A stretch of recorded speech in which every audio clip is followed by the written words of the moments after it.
Hey guys, this is Preeti. Welcome back to my channel. Guys part 2 के and में हमें पता चला मेरी का बेटा लिटिल जॉन असल में शैतान का बेटा है। समय आने पर उसी के शरीर से डार्क लॉर्ड का जन्म होगा, लेकिन इस बात से खुद मेरी ही अनजान है। वो तो मार्बर्ग को हराने में बिजी है। इंक्रीज उससे एक डील करता है। उसे मार्बर्ग के बारे में जितना पता है, जो कुछ भी पता है वो मेरी को बताएगा। बदले में मेरी उसे कॉटन से मिलने देगी। नहीं, उसके बारे में इन्फॉर्म करने के लिए नहीं, बल्कि बाप बेटे के रिश्ते के कुछ ऐसे पहलू के बारे में जो इंक्रीज को हिल में जाने के बाद ही समझ आया। मेरी के पास और कोई ऑप्शन नहीं था, इसीलिए वो राजी हो जाती है और इंक्रीज बताना स्टार्ट करता है। कहता है ये काउंटेस मार्बर्ग असल में लूसीफर द डार्क लॉर्ड की लवर है, पत्नी है। इसकी उम्र का कोई हिसाब नहीं। She is the most ancient which. In fact Lucifer जब धरती पे गिरा था तब भी वो जिंदा थी और उसके बाद से ही वो बार बार अपने प्रेमी को धरती पे लाने की कोशिश करती रही। बार बार जन्म लिया उसके लिए, डिफरेंट प्लेस और डिफरेंट टाइमलाइन में। हर बार उसे डिफरेंट टाइप ऑफ पनिशमेंट से मारा गया। कभी जलाया गया तो कभी पानी में डुबोया गया, कभी उसका सर काट दिया गया तो कभी कुछ और, मगर वो लौटती रही। बार बार मर के भी नहीं मरी वो। पता चलता है उसने अपना पहला शरीर अपने पास छुपा कर रखा है। वो सिर्फ उसकी लाश नहीं बल्कि उसकी लाइफ स्पिरिट भी है। जब भी उसके नए शरीर की मौत होती थी, उसकी आत्मा इस शरीर में वापस आ जाती थी और फिर से जन्म लेती थी। ऐसे ही हजारों लाखों सालों तक जिंदा रह पाई वो। सालों पहले उसने एक बार ग्रैंड राइड परफॉर्म करने की कोशिश की थी, जिसे इंक्रीज ने रोक लिया। But as we can see, वो डिफीट टेम्पररी था।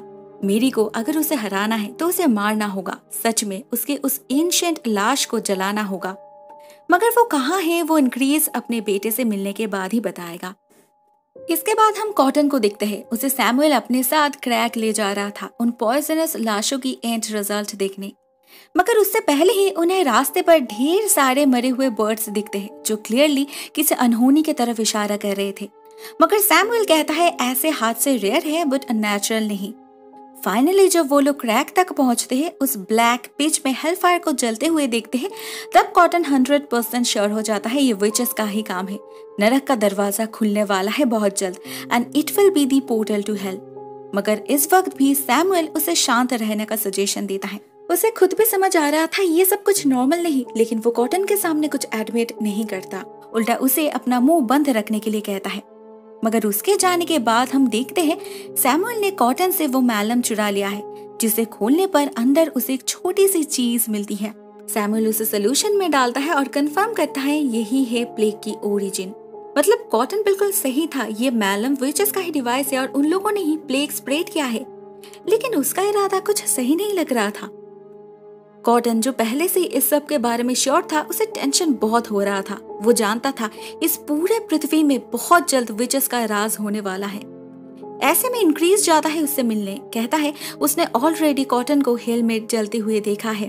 वो उसे वार्न करने आया है जिससे कॉटन अपना फेट चेंज कर पाए। वो नहीं चाहता कॉटन की हालत भी उसकी तरह हो। वो अपने बेटे से प्यार जो करता है। उधर हम मेरी को देखते हैं जो अपने बेटे को ड्रॉ करना सिखा रही थी। तभी उसे उसके बिस्तर पर बहुत सारे डेड बर्ड्स दिखती है। मेरी जॉन से पूछती भी है ये सब क्या है, मगर वो बहुत केयरलेसली जवाब देता है ये बर्ड्स उसके पास आते रहते हैं। मेरी और कुछ नहीं कहती। वो उस चादर को उठा के कमरे से निकल जाती है और टिटुबा को वो चादर साफ करने देती है। टिटुबा उसे वार्न करती है बार बार उन्हें उस बच्चे पर नजर रखनी चाहिए, मगर मेरी उल्टा उसका इंसल्ट कर देती है। मेरी आजकल उस पर बिल्कुल भी भरोसा नहीं करती, हमेशा उसका इंसल्ट करती रहती है, जिससे टिटुबा के दिल में उसके लिए नफरत पैदा हो रही है। वैसे टिटुबा भरोसा करने लायक है भी नहीं। मेरे से ठोकर खाकर वो जॉन के पास जाती है। कहती है मेरी ने उन दोनों को ही धोखा दिया है तो क्यों ना दोनों मिलके ही उससे बदला लिया जाए। वो जॉन के साथ इंटीमेट होने लगती है, मगर जॉन को तो उसमें भी मेरी ही दिख रही थी। यहाँ पर एक चीज बिल्कुल साफ हो जाती है कि ये टिटुबा यहाँ पर इस गेम में किसी के साथ नहीं है। वो तो अपना ही खेल खेल रही। उसके परिवार को इन प्यूरिटन्स ने मार डाला, इसीलिए वो विच बनी उनसे बदला लेने के लिए। लेकिन इन विचेस ने कभी उसे अपनाया नहीं। उसने मेरी से प्यार किया, मगर मेरी के लिए वो सिर्फ एक स्लेव ही है। एक स्लेव की औकात नहीं अपने मालिक को चूज करने की या फिर छोड़ने की, इसीलिए वो सीक्रेटली उसके अगेंस्ट प्लॉट कर रही। कुछ देर बाद वो जाती है उस बच्चे के कमरे में। देखती है जॉन कुछ क्रीपी ड्राइंग्स बना रहा है, बहुत ही अजीब सा। लेकिन उसे देखकर टिटुबा ना हैरान होती है ना डरती है, बल्कि नाराज हो जाती है। जॉन इतने इम्पोर्टेंट सीक्रेट्स को ऐसे ड्रॉ कैसे कर सकता है? टिटुबा जल्दी से उन पेपर्स को आग में जला देती है और तभी उसके बातों से हमें पता चल जाता है टिटुबा को बहुत पहले से ही इस बच्चे के राज के बारे में पता है। उसे पता है ये बच्चा कौन है, उसका ये नया जन्म किस कारण से हुआ है। उधर हम सेबेस्टियन को देखते हैं एन के घर। उसे मिस्टर हेल की किताब चाहिए लेकिन एन देने से मना कर देती है। पहले वो खुद जाने कि उसमें क्या राज छुपा है, बाद में डिसाइड करेगी मॉर्बर्ग को देना है या नहीं। फिलहाल उसने उस किताब को अपने घर के सैंक्चुअरी में छुपाई है जहां एंटर करने के लिए ताजे खून की जरूरत है। हम नोटिस करते हैं इन्हीं कुछ दिनों में एन बहुत बदल गई है। अभी किसी जानवर को मारने से उसके हाथ नहीं कांपते, खून देखकर चक्कर नहीं आते। मे बी फाइनली उसने अपना विच सेल्फ को एक्सेप्ट कर ही लिया और इस नई जिंदगी को एंजॉय करने लगी है। वो उसे जानना है क्या है उसके पिता के किताब में जिसके लिए मॉर्बर्ग इतनी डेस्परेट है, लेकिन उसे वो खोल नहीं पा रही थी। अचानक उसे आइडिया आता है और वो अपने चूहे को काट के उसके खून से इस किताब को ओपन करती है, लेकिन ये तो ब्लैंक है। फिर से ये चूहा ही उसे आइडिया देता है ये किताब मिस्टर हेल का है, तो उसे पढ़ने के लिए उसका ही खून चाहिए। इस कमरे के दीवारों पर उनका खून लगा था जिसे एन यूज करती है और देखते ही देखते सारे राइटिंग्स विजिबल हो जाते हैं। यहाँ पर हमें पता चलता है इन फेमिलियर्स के पास बहुत सारे लाइफ सर्कल्स है, वो लोग इतने आसानी से नहीं मरते। एन अपने पिता के किताब को पढ़ना स्टार्ट करती है और इधर हम मेरी को देखते हैं। उसे अपने बेटे के कमरे से कुछ आवाज सुनाई दे रही थी, जैसे जॉन किसी से बहस कर रहा हो मेरी को लेकर। मेरी कमरे के अंदर जाती है, उसे कोई नहीं दिखता तो वो जॉन से ही पूछती है कौन आया था, क्या बोल रहा था। जॉन कहता है वो अपने दोस्त नोआन से बात कर रहा था। नोआन मेरी को पसंद नहीं करती, उसने कहा मेरी एक गंदी विच है जो इनोसेंट लोगों को मारती है और वो एक होर भी है। जॉन बार बार अपनी माँ को होर बुला रहा था जिससे मेरी अपसेट होकर उसे थप्पड़ मार देती है। जॉन भी गुस्सा हो जाता है और वो मेरी को कमरे से जाने के लिए कह देता है और उसके जाते ही हम देखते हैं जॉन का ये दोस्त और कोई नहीं मर्सी है। वो जॉन को मेरी के खिलाफ भड़का रही थी, उसके बारे में गंदी गंदी बातें कह रही थी जो जॉन मान भी लेता है। इसके बाद मर्सी रात के अंधेरे में उसे घर से बाहर ले जाती है मॉर्बर्ग के जहाज में। उधर हम मेरी को देखते हैं, वो बेचारी बैठे बैठे रो रही थी। उसका बेटा गायब हो गया, उसे पता ही नहीं चला। ऐसे में सैमुअल आता है उससे मिलने। उसे मेरी के बारे में सब कुछ पता चल चुका है, इस प्लेग के बारे में भी जो बहुत ही मिस्टीरियसली सिर्फ सेलेम में ही लिमिटेड है। स्टार्टिंग विद आइजैक, उसका इस प्लेग का पहला विक्टिम होना, उसके पास से इस मैलम का मिलना जिसमें इस प्लेग का ओरिजिन छुपा है। उसके पास पैसे और जुबान पर बस एक ही नाम, मेरी सिबली। लाशों को क्रैक में फेंकने का ऑर्डर देना, सैमुअल को बाहर जाकर इस प्लेग का क्योर ढूंढने से मना करना, पूरे सेलेम को क्वारंटीन में रखना, ये सारी बातें एक ही तरफ इशारा कर रही थी, मेरी सिबली। मेरी प्रिपेयर थी इस आदमी को मारने के लिए, मगर पता चलता है ये तो कुछ ज्यादा ही चालाक है। उसे विचेस से कोई प्रॉब्लम नहीं, बल्कि वो तो उन्हें साइंटिस्ट का दर्जा देता है। उसके लिए ये ब्लैक मैजिक कोई जादू नहीं बल्कि अनइन्वेंटेड साइंस है। उसे हमेशा से नॉलेज की भूख है। उसे इन ऑर्थोडॉक्स प्यूरिटन्स की कोई परवाह नहीं। वो मेरी को प्रॉमिस करता है वो उसे असिस्ट करेगा, मगर बदले में उसे उनकी नॉलेज चाहिए। मेरी उसके इंटेलिजेंस से इम्प्रेस्ड हो चुकी थी। वो उसे उनके दुनिया की एक झलक दिखाने के लिए राजी हो जाती है, लेकिन अराउजल के बिना कोई जादू नहीं हो सकता। इसीलिए मेरी उससे इंटीमेट होती है, जो इस बार सेबेस्टियन देख लेता है।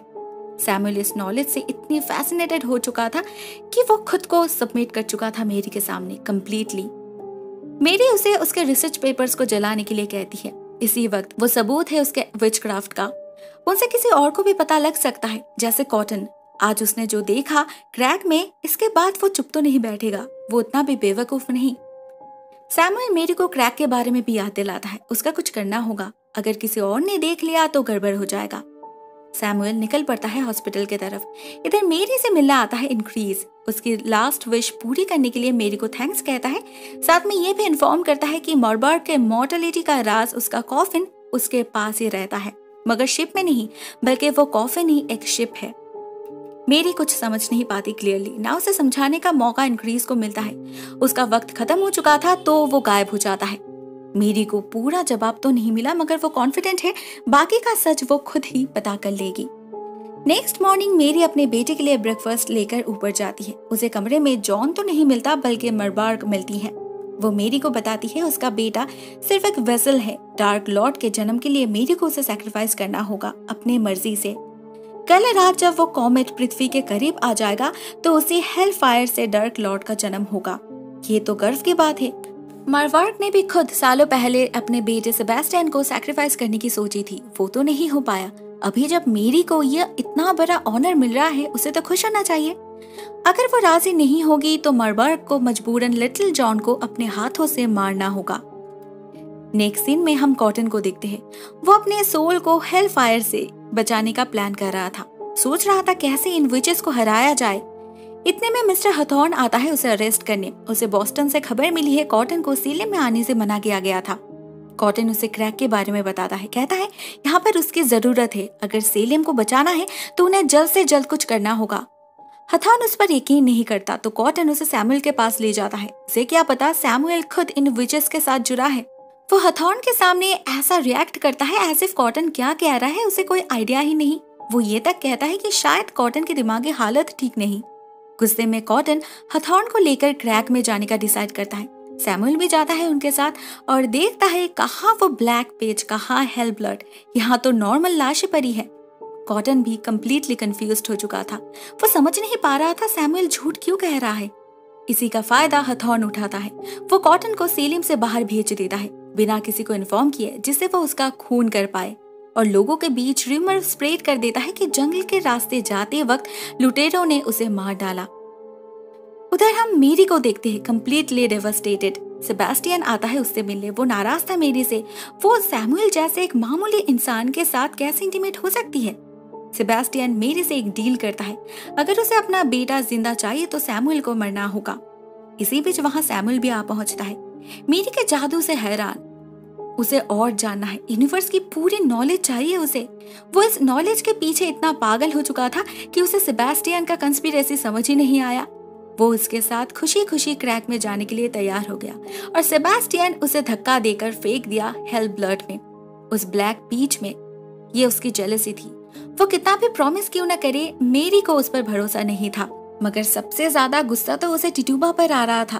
उसे मार्वर्क से पता चला है टिटुबा को शुरू से ही सब कुछ पता था, तो उसने इतने सालों से उसे अंधेरे में रखा इंटेंशनली।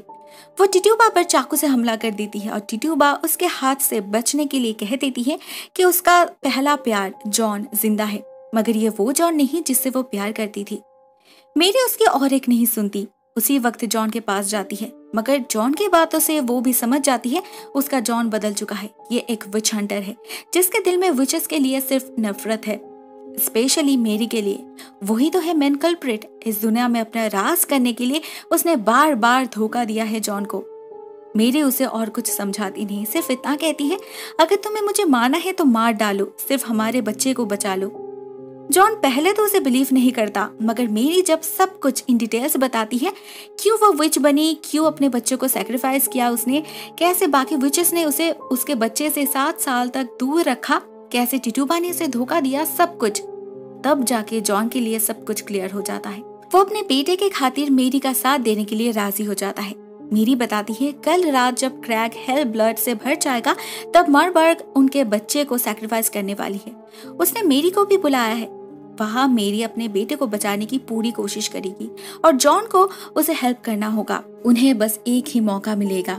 कल वो कुछ ऐसा करने वाली है जो उसने पहले कभी नहीं किया। उसने मार्वर्क से ही सीखा ये ट्रिक। लेट्स सी वो काम करता है या नहीं। वो जॉन को जाने देती है और टिटुबा को बांध रखती है उसकी जगह। उससे ज्यादा धोखा मेरी को और किसी ने नहीं दिया। दूसरी तरफ हम एन को देखते हैं अपने पिता के किताब को पढ़ते हुए। उसे धीरे धीरे सारे नॉलेज मिलने लगते हैं। वो चीजों को लेविटेट कर पाती है, उन्हें कंट्रोल करना सीखती है, अपने एक्साइटमेंट पर काबू करना सीखती है। मगर आखिर में उसे उसके पिता का एक वार्निंग मिलता है, everything comes with a price. एन को भी इस नॉलेज की कीमत चुकानी पड़ेगी। एन को उसी वक्त पता चल जाता है क्या है ये प्राइस, जब शैतान उस पर हमला कर देता है, उसका रेप करता है। सभी विचेस को अपनी शक्ति हासिल करने के बाद उसकी होड़ बननी ही पड़ती है। इसी से बचाने के लिए मिस्टर हिल ने अपने बेटी को अपने शक्तियों से अनजान रखा, लेकिन जो उसकी डेस्टिनी है उसे तो एक्सेप्ट करनी ही पड़ेगी। नेक्स्ट मॉर्निंग मेरी जाती है चर्च। वहां मार्वर्क को इन्फॉर्म करती है उसने डिसाइड किया है कि वो अपने बेटे को सैक्रिफाइस करेगी। रात में ठीक समय वो क्रैक तक पहुंच जाएगी। इसके बाद वो जॉन को अपना पूरा प्लान बताती है। वो क्रैक में प्रेजेंट तो रहेगी, लेकिन साथ में मार्वर्क के शिप में भी।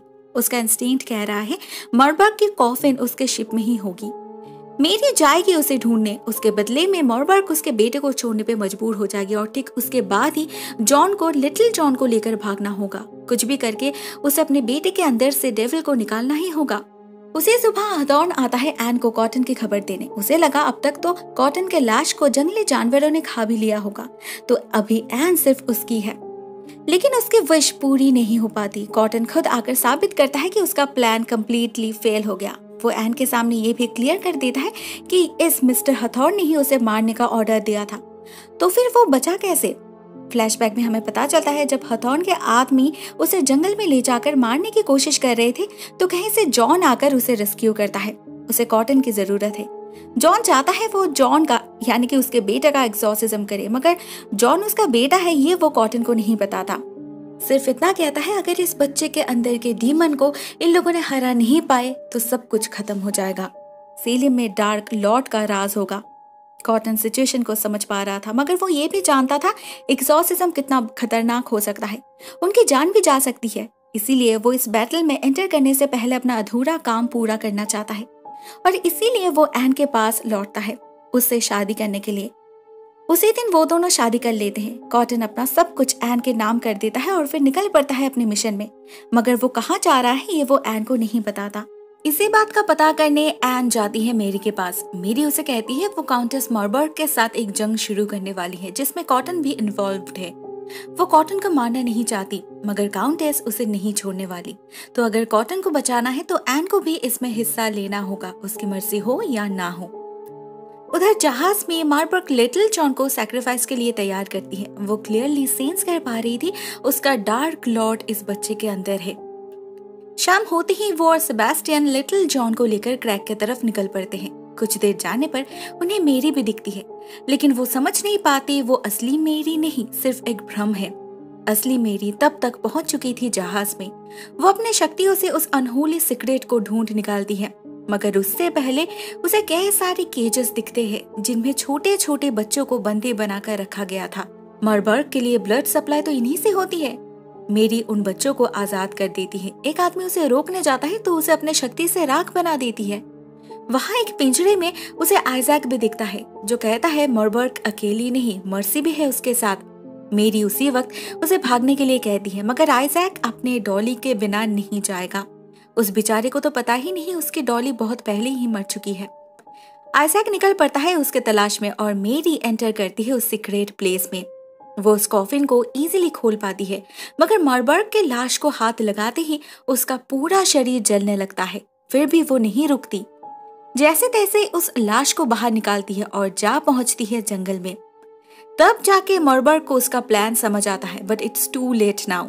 मेरी उसके रेलिक को जलाने की धमकी देती है तो मॉर्बर्ग को जॉन को छोड़ना ही पड़ता है। इधर मेरी मॉर्बर्ग को बिजी रखती है, उधर जॉन अपने बेटे को लेकर भागता है। सेबेस्टियन को जॉन के बारे में पता था। उसे देखकर वो बहुत जेलस हो जाता है, जिसका बदला लेने के लिए वो मिस्टर हथॉर्न को इन्फॉर्म करता है मेरी और सैमुअल के रिश्ते के बारे में। ये सब उन लोगों ने पहले से ही प्लान करके रखा था। मिस्टर हथॉर्न मॉर्बर्ग के लिए काम कर रहा था। मॉर्बर्ग के ऑर्डर से वो उसी रात आकर मेरी को अरेस्ट कर लेता है। पूरे गांव के सामने मेरी को खींचकर जेल में धकेल दिया जाता है। शायद मॉर्बर्ग को लगा होगा ये सब करने से मेरी बता देगी उसका बेटा कहाँ है, अभी भी 2 रात बाकी है, इसी बीच वो लोग जरूर लिटिल जॉन को ढूंढ लेंगे। मगर ऐसा नहीं होता। मेरी अपना मुंह बिल्कुल भी नहीं खोलती। मॉर्बर्ग ने जब मेरी को किस किया था उसे इस जॉन के बारे में पता चल गया था, तो वो सेबेस्टियन को बताती है उसे ढूंढने के लिए। उधर जॉन अपने बेटे को लेकर पेट्रस के शैक में जा पहुंचता है। कॉटन भी आने वाला है थोड़ी देर में। इन बिटवीन ये बच्चा जॉन से पूछता है वो कौन है। जॉन अपना नाम बताता है तो लिटिल जॉन उसे फादर कहकर हग करने लगता है। जॉन श्योर हो जाता है ये उसका ही बेटा है। वो इंटीमेसी फील कर पा रहा था। मेरी झूठ नहीं कह रही थी तो उसकी बाकी बातें भी जरूर सच होगी। कॉटन के आने पर वो सब कुछ उसे समझा देता है, मगर कॉटन स्केप्टिकल था। उसे ये बच्चा तो ठीक ही लग रहा था, पोजेस्ड होने का कोई सिम्टम्स नहीं इसमें। लेकिन उनकी बातें खत्म होने से पहले ही उन्हें अपने पीछे से एक शैतानी आवाज सुनाई देती है। लिटिल जॉन के अंदर का शैतान जाग चुका है। वो अपनी गर्दन 360 डिग्री रोटेट करता है और एक क्रीपी स्माइल के साथ इन दोनों से कहता है बहुत लेट हो चुका है, वो जाग चुका है अभी और उसे रोका नहीं जा सकता। दोस्तों आज के लिए बस इतना ही। सीजन 2 का फाइनल पार्ट बहुत जल्द अपलोड होने वाला है, so please stay tuned. Thank you so much for watching this video. Take care, Tata.